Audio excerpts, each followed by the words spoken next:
Pessoal, e no Pod da Região de hoje, a gente tem como convidado o doutor Fabrício Ciccone Tutui, ele que é advogado, é presidente da OAB de Suzano, e a gente vai falar um pouquinho sobre as ações da OAB e também sobre a trajetória dele na advocacia. Doutor Fabrício, seja muito bem-vindo ao Pod da Região. Olá, muito obrigado pelo convite, Sandra, uma honra, estamos aqui para conversar um pouco. Doutor Fabrício, o senhor que está à frente da OAB de Suzano, né, a subseção desde o ano passado, mas tem uma longa carreira aí na advocacia. Queria que o senhor contasse um pouquinho como é que foi essa trajetória e como é que você descobriu aí essa vocação pela advocacia. Na verdade, bom, eu sou lá de Suzano, da cidade de Suzano, nasci lá, estudei em Suzano, fui fazer faculdade na Unesp em Franca, uma faculdade pública, né, então fui fazer direito lá na Unesp em Franca. De lá, tive a oportunidade de estudar fora do país, estudei na Universidade de Lecce, no sul da Itália. E aí, quando voltei, prestei a prova da OAB, voltei para Suzano, né, fui aprovado na prova da OAB, voltei para Suzano e rapidamente já comecei, então, não só a advogar, mas também a vivenciar o dia a dia da OAB, da parte, então, administrativa da OAB de Suzano, da nossa subseção. E quais são as áreas da advocacia que você mais se identificou e onde você atua hoje? Então eu começo a atuar na OAB de Suzano e aí, rapidamente, ao lado de outros 4 grandes colegas, a gente cria o grupo dos Jovens Advogados. Então, já funda logo a Comissão de Jovem Advogado lá na OAB de Suzano e desde sempre, desde então, né, isso eu estou falando de 21 anos atrás, então desde esse período eu estou sempre atuando ali à frente da subseção de Suzano em algum cargo. Ou presidente de comissão de cidadania, ou mesmo na diretoria. Secretário adjunto, vice-presidente e agora à frente como presidente. E a área de atuação que eu exerço particularmente, eu sou especialista em direito penal, processo penal e criminologia, que inclusive eu leciono essa matéria na faculdade há mais de 10 anos. Também sou especialista em direito desportivo e em direito civil, que envolve direito de família, sucessões, imóveis. Legal. E eu queria que você falasse também, a OAB de Suzano tem se destacado também em muitas ações sociais, e para quem não sabe, a OAB, né, essas subseções que existem nos municípios, ela também tem um papel muito importante, que é um papel cívico, né, de prestação de serviços para a comunidade. E eu queria que você falasse um pouquinho sobre como é que está sendo o desempenho da OAB nesse sentido. A gente vai falar um pouquinho também daqui a pouquinho sobre as comissões, sobre os multirões que estão acontecendo. Mas como é que você está organizando aí todo esse trabalho? Então, Sandra, eu costumo dizer que hoje a OAB enfrenta um grande desafio. Tem um papel extremamente importante perante a sociedade. Acaba sendo hoje, né, a maior entidade representativa da sociedade, aquela que mais tem credibilidade em várias pesquisas que foram feitas, acaba sendo a Ordem dos Advogados. O que eu também costumo dizer, tenho observado, é que infelizmente, sobretudo pós-pandemia, a gente percebe uma sociedade com muito problema.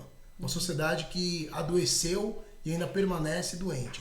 Então a gente tem percebido uma sociedade realmente muito fragilizada, uma sociedade em que o individualismo tem sido assim gritante. Ainda recentemente eu estava numa conversa com um magistrado, com um juiz do trabalho, e ele deu uma explanação e disse que o número de processos que se resolviam em acordo diminuíram muito, porque as pessoas hoje parece que estão muito mais beligerantes, muito mais briguentas, né? Vamos dizer assim, um termo mais coloquial, querendo mais brigas. E ele falou, olha, realmente a gente tem percebido uma sociedade com muitos problemas, a gente tem percebido lá na OAB o atendimento que a gente faz para uma população, né, hipossuficiente, uma população carente, um aumento muito, muito elevado de causas de crime de violência doméstica, crimes de violência contra a mulher, crimes de violência sexual, tá? Isso são dados assim que a gente tem percebido, violência escolar, né, um número abusivo de crimes assim dessa natureza.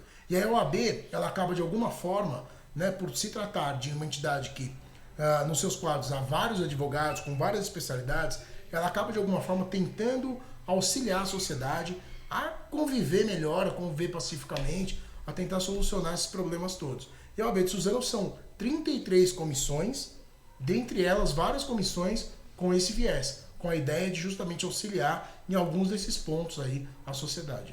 A gente vai falar um pouquinho sobre essas comissões, mas antes você falou dessa questão, né, toda essa modificação da sociedade. A gente tem abordado vários temas aqui no podcast, E uma das perguntas que eu faço, né? Será que também a sociedade não está se apropriando um pouco mais das informações? Porque a gente está numa era da informação, sendo conhecedor mais dos seus direitos, né? Sendo mais tendo mais reivindicação. Mas é claro que daí no campo da mediação, eu vou deixar a palavra com você, porque vocês que estão aí atuando aí no dia a dia. Mas você acha que existe também um pouquinho desse viés de as pessoas terem um acesso muito maior às informações e por isso também está tendo um aumento nessa procura? Olha, falando assim, uma questão sociológica realmente, do ponto de vista sociológico de tudo isso, a análise que eu costumo fazer, inclusive em aulas, é que a nossa sociedade ela é muito jovem, tá? E por ser muito jovem, ela ainda enfrenta muitos problemas que outras sociedades superaram. Eu vou dar um exemplo aqui, claro, que eu costumo dizer, mas é muito simples. A noção que a gente tem, por exemplo, né, de vida social. Olha que curioso. Todo mundo cresceu ouvindo falar uma frase assim: a rua é pública. Na rua é pública. Na rua eu posso tudo. Passando uma ideia de que na rua você pode fazer tudo, porque ela é pública. E a ideia é errada. O conceito, na verdade, tinha que ser o contrário. Você pode fazer tudo dentro da sua casa. Mas a rua é pública, é o lugar de todos. Do coletivo. Então, a rua é o lugar que você deveria respeitar. A pessoa joga lixo na rua e diz assim, a rua é pública. Não, não é isso. A ideia de ser público deveria ser justamente, numa sociedade talvez mais madura, uma ideia no sentido de dizer, olha, por ser público, todos têm que zelar, porque outros usam. E a gente tem um conceito equivocado. Então, a gente ainda tem que amadurecer muito nesse sentido. Né? Então veja como a sociedade ainda é muito jovem. Nós temos crimes aqui, né, no nosso país que infelizmente nos assustam, mas que outros países também já superaram. Por exemplo, nós temos crimes aqui que são muito, eu brinco, são muito rudimentares. Por exemplo, pessoa assaltar outra com uma faca num semáforo ou um ponto de ônibus. Sabe, é um crime muito pouco elaborado, é uma coisa que já deveria, não que deveria ter outros crimes, mas é um crime muito brutal, muito, sabe, muito de muita pouca elaboração, é um crime rudimentar, né? Então a gente tem alguns problemas dessa natureza que a gente enfrenta na nossa vida social. E aí, a gente tem acompanhado também o trabalho da OAB, das comissões, né? Tem comissões itinerantes, né? Teve trabalhos aí, por exemplo, teve uma comissão que fez mutirões, né? De mudança aí do registro civil para a população trans. E eu queria que você falasse não só desse trabalho, mas também de outros, né, de outros trabalhos que têm sido desenvolvidos. A OAB, né, e aí assim, eu cumprimento especialmente todos os advogados de Suzano, porque são muito, muito comprometidos, todos eles gostam muito de participar, são participativos, e então são 33 comissões diferentes, né, com temáticas diferentes. Algumas são internas, como por exemplo, comissão que cuida da ética profissional. Ela cuida ali apenas, né, de advogados que infringem preceitos éticos tal, do nosso código, mas várias fazem trabalhos realmente sociais. Dentre elas, eu posso destacar aqui a comissão OAB vai à escola, né, que então tem ali um grupo de vários advogados, né, que são ali capitaneados pela doutora Antônia, e esses advogados, assim, de forma voluntária, comparecem às escolas, né, e levam para os jovens noções de cidadania, noções de bullying, cyberbullying, violência escolar, crimes contra a dignidade sexual. Então são várias informações que são levadas aos jovens, que eu acho que isso realmente é um papel importante que cada advogado pode, né, doar um pouco de si para esse tipo de projeto. Tem um outro projeto, a OAB vai ao bairro. Então você vai, né, descentraliza aquele atendimento, leva para os bairros, justamente para que aquelas pessoas também recebam orientações jurídicas, noções de cidadania, sempre na ideia de tentar tornar a vida em sociedade algo um pouco mais tranquilo. Ao nosso atendimento, então, Suzano, a gente atende a população carente que necessita acessar o judiciário por meio de uma comissão chamada Comissão da Assistência Judiciária. Então, as pessoas comparecem à subseção, agendam, que tem problemas jurídicos, comparecem, e são nomeados advogados, essas pessoas que precisam acessar o judiciário não têm condições. E nós temos uma comissão muito atuante, a Comissão de Direitos Humanos, presidida pelo Dr. Renan, e que, entre outros projetos, fez aí esse projeto de auxiliar na retificação de nome, por exemplo, de pessoas, né, transgêneros. Legal. A gente estava conversando até um pouquinho no bastidor aí, você tinha falado também desse projeto do OAB Escola. e eu queria que a gente explorasse um pouquinho mais, porque a gente teve um cenário pós-pandemia, né, onde a gente ficou muito em casa, as crianças, os adolescentes, os jovens, adultos, enfim, quem estava estudando acabou tendo que passar das suas aulas presenciais para as aulas online, e aí no retorno às aulas, a pandemia mudou um pouquinho de lugar, mas assim, mediar todas as relações, conflitos. Como é que vocês têm sentido essa demanda quando vocês trazem um projeto como esse, que é do OAB Escola? Qual está sendo a demanda, né, para se trabalhar em sala de aula? De um modo geral, até a pergunta que você fez antes sobre a informação, um excesso de informações, o que acontece também, a gente percebe, é que realmente hoje, né, e eu falo isso até também como professor, a gente percebe uma mudança muito grande na postura dos alunos. Eu até brincava assim, uma relação de aluno e professor não tem segredo. O professor ensina, o aluno aprende. E acabou. Tudo que fugir disso, fugiu, né? Mas hoje não, hoje você tem que pensar em tecnologia, em como vai chegar a comunicação, aula online, né? Um material didático diferenciado. Então, e eu percebo, por outro lado, né, que a pessoa que passou pela pandemia, ela acabou, de alguma forma, tendo que estudar por conta, tendo que mudar a dinâmica de estudo. Eu tenho percebido, né, do modo geral, e a gente percebe isso na sociedade, que isso, infelizmente, fez com que as pessoas ficassem muito mais individualistas.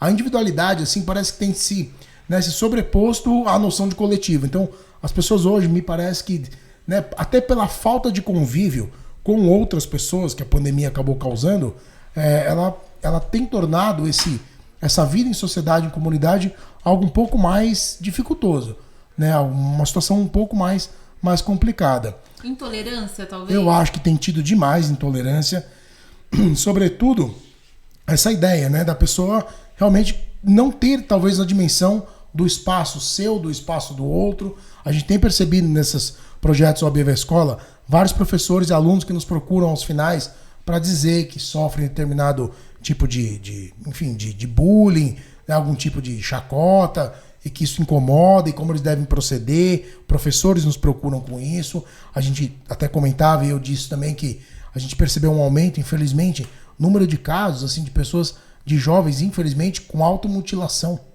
Veja, uma coisa assim que, né, talvez inimaginável, mas é tudo fruto assim talvez dessa frustração do jovem, né, de não conseguir, de perceber que a informação vem muito fácil, mas quando ele, né, precisa talvez ir atrás, buscar, talvez ele não está encontrando a força necessária, o caminho necessário para fazer a sua parte também nessa história toda. E lidar com esse turbilhão de sentimentos, né? Porque para chegar a uma situação como essa ali, alguma coisa não tá legal, né? Sim, mas assim, eu acho que a gente agora, né, começa a se reestruturar de um modo global. Por exemplo, nós, no exercício da advocacia, eu levo essa reflexão, já levei às faculdades, alguns professores,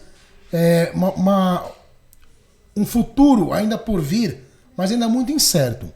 Mas eu costumo dizer assim, nós temos hoje algumas faculdades, né, que propõem a ideia de uma faculdade de Direito EAD, ensino à distância. A OAB repudia, a OAB não aceita isso, tal. Eu também sou contra, porque eu acho que uma faculdade de Direito, de Ciências Humanas, de um modo geral, tem que haver uma socialização, tem que haver uma relação, né, humana, efetivamente. E aí, hoje, ou num futuro talvez próximo, talvez até no futuro meio distópico, mas pode acontecer, nós vamos passar por uma faculdade EAD à distância e nós vamos cair num poder judiciário 100% digital.